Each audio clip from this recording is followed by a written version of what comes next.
Okay, so for this video, we'll be talking about integration of inverse trigonometric function. But before that, let's have a review sa first three inverse trigonometric na formula.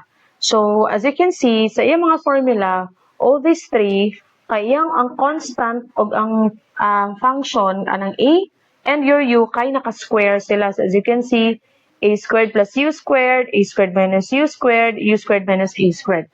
So the first thing that you have to put sa imong nahuna is dapat ang imong denominator dire kay dapat naka-square sad na siya. So you can rewrite this kini imuhang ang ato ang given ang cosine x over 4 plus sine squared x dx. You can write that one as cosine x. Kaya dayon ang imong denominator kay kailangan na siya naka-square. So ang 4 is a perfect square. So we can rewrite that one as 2 squared plus of course si sine squared ayan sine squared x. Of course naka-square naman na siya so no need to alter na sine squared x.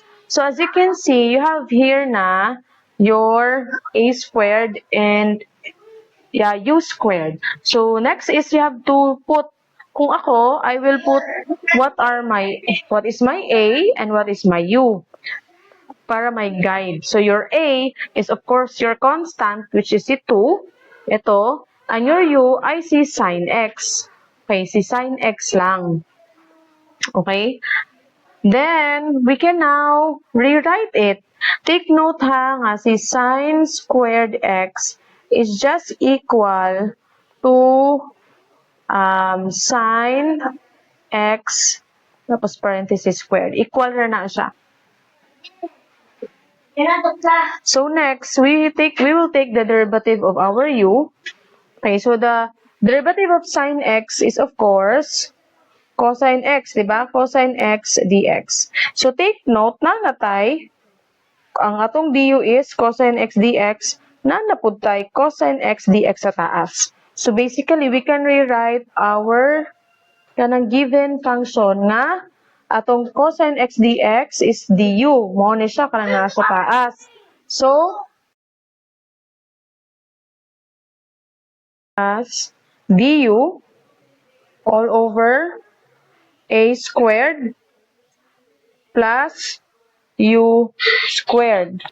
And as you can see, integral of du over a squared plus u squared is your arctangent. And nakikita nyo dito. Yan, arctangent yan. So dito na, you can now directly use the formula which is, so bale, this is 1 over a. So atong a is 2.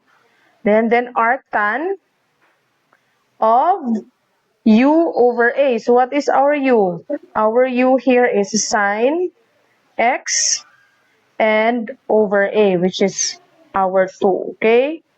Plus c. So you already have your final answer.